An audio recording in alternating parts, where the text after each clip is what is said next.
In this video, we'll take a look at the Transform tool. Select the content. Click Transform. We got 3 ways to transform and 3 setting tools to adjust.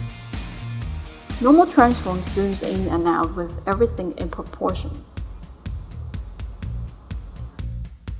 Distort transform allows us to stretch and scale our content for a more dynamic look.